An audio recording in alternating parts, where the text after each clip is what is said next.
สารเข้ามาตามภาษาญาของพระองค์ขยันให้บาปท่านเป็นผู้เลือกอยากทำของพระเจ้าท่านเป็นผู้เลือกแผนการของท่านก็คือกับแผนการของพระเจ้าท่านเลยเลือกที่จะทิ้งแผนการพระเจ้าก็แม่นท่านเป็นผู้เลือก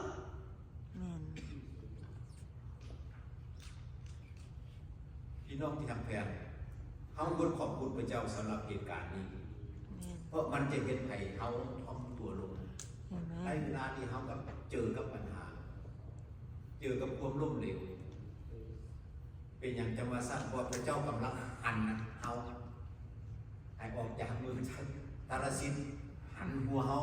ไปหาเมืองนินาเวจุดนั้นมีคนโยนเขาลงน้ำเข้าไปในช่องป่าสุดท้ายเป็นก็ล่ออยู่เมืองนี่นะเว้ยบนพระเจ้าบอกอันตรายแล้ว better listen and better follow Amen คันไปเถิงคันนั้นแล้วเฮานี่นะซวยสิรอดนี่นะยุ่งยากดังนั้นสิ่งดังกล่าวถ้าเฮาพบปัญหานั้นเฮ็ดให้เฮาท้องตัวโยนาอธิษฐาน3 มื้อ 3 คืนอยู่ในท้องป่ามันบ่แม่นง่ายๆดังนั้นพี่น้องทุกสิ่งทุกอย่างที่เกิดขึ้นกับชีวิตของคนอื่นนะมันเป็นบทเรียนสำหรับเขาไม่จำเป็นต้องไปซื้อมาเลยเขาเห็นแล้วเขาก็ต้องรีบในสิ่งต่างๆก็แค่นั้นเองยาสุราบทเรียนนะครับมันถือเขาสุกวันเขาจังสีเปลี่ยนพี่น้องหลายคนว่าคันว่าถึงเจ้าหมูหรอกแม่เขาก็จะโอ้ยคอยถือคอยพอถึงเจ้าก็เป็นคอยเบิ้งเจ้าดินพอแพงแล้วคอยจะเฮียนบทเรียนเพื่อวางมาถือคอยว่าคอยยัดพ้นบ่ได้แล้วนั้นสิ่งต่างๆที่เขาต้องทอมลงหลายขึ้นให้พระองค์ทรงเป็นใหญ่ในชีวิตเขาให้พระองค์ทรงกำกับชีวิตเขาและแผนการทุกอย่างในชีวิตของเขาก็จะมอบให้พระองค์เต็มอุบัติศาสตร์เพราะพระองค์ทรงมีแผนการสำหรับชีวิตของพี่น้องและของข้าพเจ้าและแผนการของพระองค์ก็แผนการเป็นแผนการที่ดีเสมอข้าพเจ้านี่เป็นอย่างตัวอย่างข้าพเจ้านี่อธิษฐานข้าพเจ้าบอกว่าสิ่งใดที่เกิดขึ้นข้าพระองค์ผู้ว่ามันดีสำหรับข้าพระองค์เนาะพี่น้องผู้ว่าข้าพเจ้าในสุดท้ายได้ไปERนั่นเองขอบคุณพระเจ้าที่ช่วยก่อนนี้สิว่าเรื่องมึงเห็นฟังก่อนในเวลาที่ข้าพเจ้ามีปัญหาเรื่องหัวใจเนาะขอบคุณพระเจ้าไปหาแพทย์พระเจ้ามีดรหัวใจว่าข้าพเจ้าผมนี้เขาก็ส่งไปพบหมอก็มาปวดว่าเส้นเลือด4 เส้นอยู่ในหัวใจมันที่3 เส้นตันแพทย์บอกว่าคอยรู้ว่าเจ้ามีชีวิตอยู่ได้เท่าไหร่โอ้ขอบคุณพระเจ้าแล้วข้าพเจ้าบอกว่าคอยกับกู้เอื้อนแต่ว่านี่แหละ miracle from the Lord แต่นั้นคนยังเห็นบายพาสให้กับพระเจ้า3 เส้น Amen thank God for the dog ในเวลานั้นท่านมีปกขึ้นไปคันเป็นอย่างกับเฮาแล้วเมียเฮาสิสู้กับไฟเป็นตีที่เป็นอะไรบัดสุดท้ายในเวลาที่จะขอเอาของประทานนั้นข้าพเจ้าอธิษฐานทุกสิ่งพระองค์ผู้ดีกว่าผู้ฆ่า Amen สิ่งที่เกิดขึ้นแม่นผลดีกับผู้ฆ่าขอบคุณพระเจ้าถ้าผู้ฆ่าได้ไปผู้ฆ่าก็ไปอย่างสมัคร Amen ว่าอยู่ในพระเยซูคริสต์บ่มีเสียใจทักเถื่อ Amen มามันจะบอกเอ้ยเห็นบ่กูเซ็ตเอาชีวิตมึงได้อย่ามึงอยู่โลกกูอยู่สวรรค์ครับพระเจ้า Amen ผิดสิ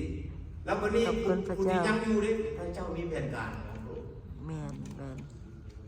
อธิษฐานแบบนี้ข้าพเจ้าบอกสบาย Amen สบายนอนไปจักชั่วโมงกูเพิ่นมาหา6 ชั่วโมง7 ชั่วโมงนี่ล่ะขอบคุณพระเจ้าออกมาแล้วอยู่ใน ICU 2 มื้อเขาเอายาแก้ปวดมาให้เพนเยอะเลย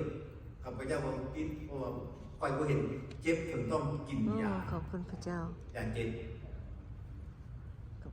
อยู่หัน2 มื้อ ICU แล้วออกมาของ recovery room ซอยหมอซอยพระเจมเนาะมา recovery room เพิ่นว่าเจ้าต้องย่างเลยย่างกับย่างในอยู่หันมื้อที่3เพราะว่าเจ้าไปครับเมืองเงินขอบคุณพระเจ้าไปเพื่อนโอ้พระเจ้าสวยหลายวันนี้พี่น้องจับแต้มของพระเจ้า มีสิ่งหนึ่งคริสเตียนที่พูดจักเรื่องนี่นะมีบางคนก็อธิษฐานเพื่อมีบางคนก็บอกว่าพระเจ้าทำโทษ ที่พระเจ้าแล้วเนาะวันนี้ แม่ตีวันนี้อยังลืมพี่น้อง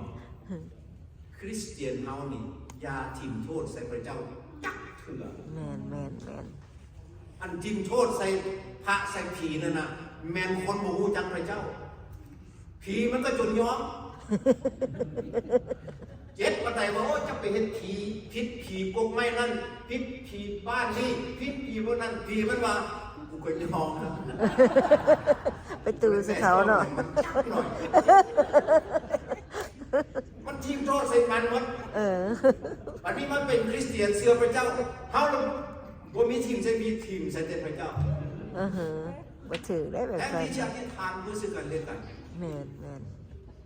เราไปเมืองลาวจอดรถอยู่กันนะไฟแดงจอดกันเลยรถเขาคนขี้ดินเลยอยู่เล่งมาแง่ๆอี๊ดตึมใส่ทางหลัง โอ้ sorry โอ้ไปพี่น้องกับพี่น้องนี่นะคนก็เป็นนายจ้างคริสเตียนคือกันโอ้ยแม่นไปเจ้าต้องการกับเขาน้อยนี่เนาะกลับไปชอบโอ้ไอ้เดี๋ยวจะเฝ้าทีมโทษใส่คนหลายแม่น เอาคนตายเขาต้องขอบคุณพระเจ้า เอเมนขอบคุณพระเจ้า เขาส่งมาทำก้นย่อเขามานี่นะแม่นเขาอาจจะเป็นเดียวหนึ่งอะไรแล้วเขาก็ขอบคุณพระเจ้าที่ยังมีชีวิตอยู่อาของพระเจ้าอาจารย์ชิ้นนี้นี่มันไปปุ๊บ God not done with you yet เอเมนแล้วก็พระเจ้าบอกแม่การกุศลนี่เขาก็พูดไปแต่เราสบายแม่นเดี๋ยวพอได้เพราะว่าเพิ่นมีแนวที่ต้องใส่อยู่ขอบคุณพระเจ้านั่นหลังจากนี้ท้ายหลังจากที่พาตัดเรียบร้อยแล้วข้าพเจ้าก็เริ่มกลับคืนมา LCC เพราะข้าพเจ้ากับป้าไปเห็นก็ดีใจขนาดเลยที่ต้องไปเห็นเรื่องอยู่เมืองลาวเห็นอยู่ไทยเห็นอยู่ออสตินเห็นอยู่เซมินารีดังนั้นเวลาของข้าพเจ้าได้ออกข้าพเจ้าจะได้ออกจากบทเมมเบอร์พี่น้องที่หักแพงของพระเจ้าในแต่ละวันในการดำรงชีวิตเราต้องยืนเสมอว่าพระเจ้าทรงรู้ทุกอย่างในเราพระองค์ทรงรับรู้อุปสรรคที่เกิดขึ้นกับเราทุกสิ่งที่เกิดขึ้นกับเราดังนั้นปฏิบัติทุกจอบตัวมึงสิต้องลงดินกับบ่ได้นะผมเสร็จหนึ่งสิล้นกับบ่ได้นะหากพระเจ้าองค์พอพระทัยดังนั้นทุกอย่างเราจะคอยขอบคุณพระเจ้าอยู่ตลอดเวลาและจงรู้ว่าพระองค์จะนำพาเอาผ่านพ้นความยุ่งยากไปได้แน่นอนพวกท่านจะได้รับรางวัลตอบแทนหลายเท่าแต่สิ่งสำคัญต่อไปคือท่านต้องรู้จักว่าพระเยซูคริสต์คือไผ่วันนี้มาอันที่สองอันนั้นอันที่หนึ่งคือท่านเป็นการของท่านพวกเขากับเป็นการของพระเจ้าท่านจะเห็นแนวใด Yes he can but if your plan not get along with God's plan what you do you take your plan you fail That's right you take God's plan you may not like it but you find the success Amen Number 2 วันนี้ท่านเห็นพระคริสต์เป็นแบบไหนบ้าง How do you see Jesus มัทธิวบทที่16ข้อ13ถึง19ท่านพระเยซูคริสต์เสด็จเข้าไปเมืองไกซาเรียฟิลิปปอยพระองค์ทรงถามสาวกว่าคนทั้งหลายได้ว่ากับบุตรมนุษย์แม่นผู้ใดเขาทูลว่าผู้ลางคนว่าเป็นโยฮันบัพติสโตคนอื่นว่าเป็นเอลียาแต่คนอื่นอีกว่าเป็นเยเรมียาหรือคนหนึ่งว่าเป็นพวกผู้ประกาศมาครับพระองค์ทรงถามเขาว่าสั้นพวกท่านนี้ว่าเขาเป็นใครมือนี้คำถามนี้พระเยซูอ่านถามท่านเด็กก็ต้องว่ามืออื่นว่าจังสั้นจังสิท่านนะว่าเขาผู้ใดซีโมนเปโตรตอบว่าท่านเป็นพระคริสต์พระบุตรของพระเจ้าผู้ทรงประสงค์อยู่คำตอบนี้คือแต่พระเยซูคิดว่าไงซีโมนบาราโยนา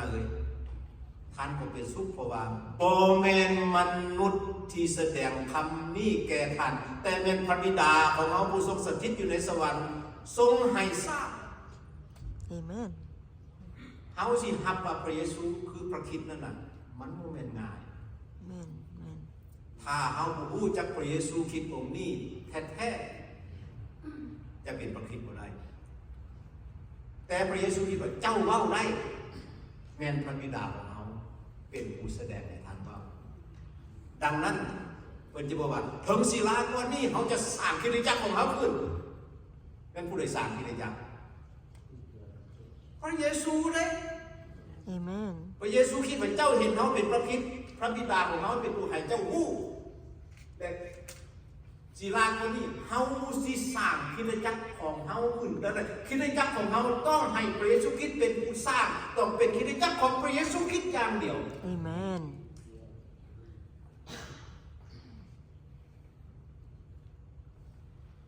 เฮาจะสร้างคริสตจักรของเฮาขึ้นและประตูแห่งแดนมรณะจะมีไซต่อคริสตจักรนั้นบ่ได้เฮาจะมอบกุญแจแห่งแผ่นดินสวรรค์ให้แก่ท่านท่านจะผูกมัดสิ่งใดในโลกสิ่งนั้นก็จะผูกมัดในสวรรค์ถ้าท่านจะแก้สิ่งใดในโลกสิ่งนั้นก็จะแก้รุดในสวรรค์เช่นเดียวกันดังนั้นหากคริสตจักรของท่านแม้พระเยซูคริสต์เป็นผู้สร้างเป็นคริสตจักรที่เฉลิมฉลองพระเยซูคริสต์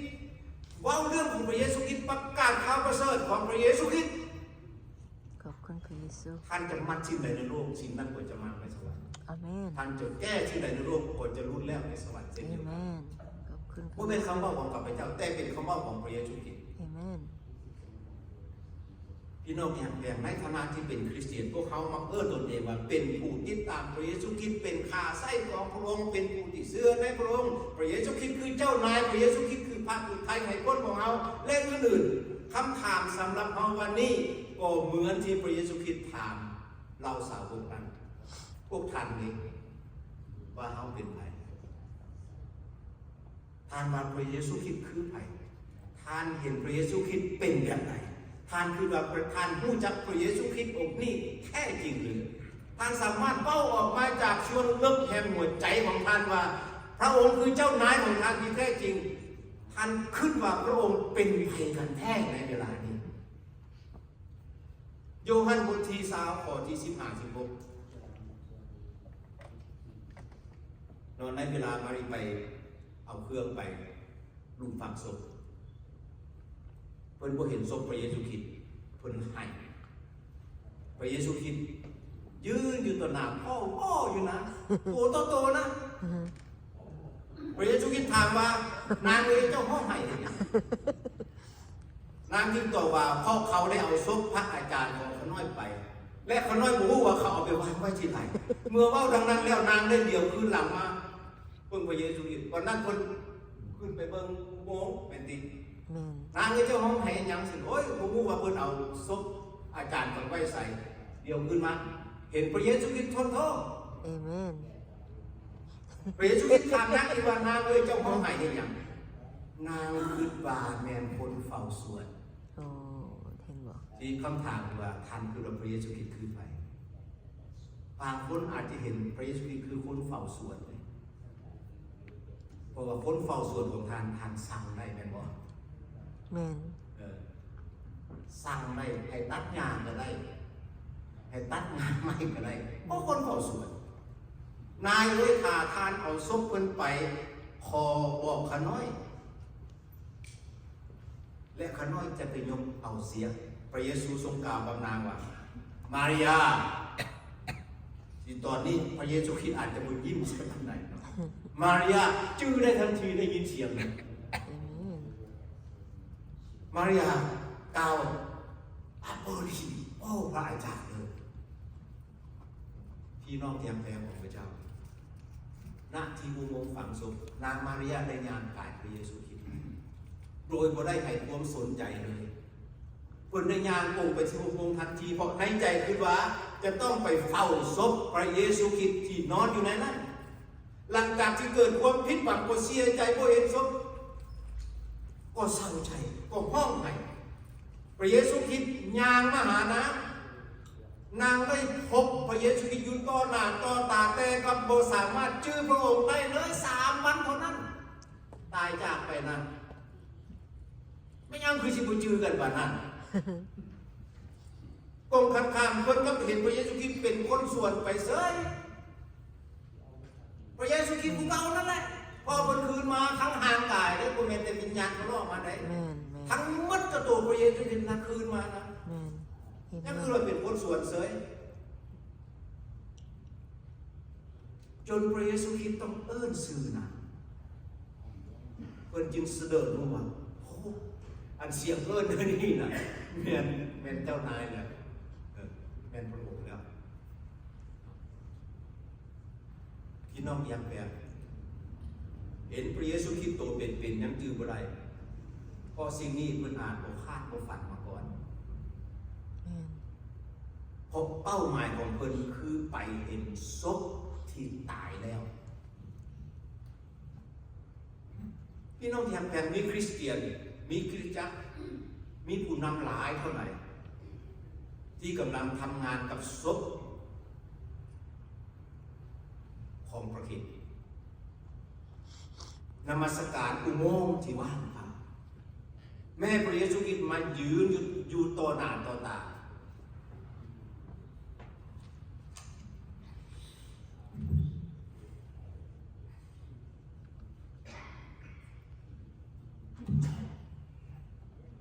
อ่านบ่เข้าใจ แม่น ว่านั่นคือพระเยซู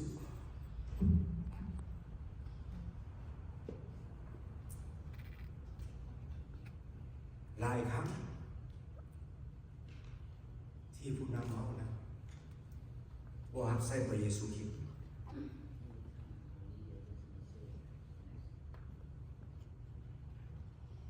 แต่ก็บอกว่าค่อยหรือโบสถ์ค่อยเฮ็ดอันนั้นเฮ็ดอันนี้ให้แก่เจ้าเพราะถือว่าตัวเองต้องเป็นผู้เฮ็ดให้พระเจ้า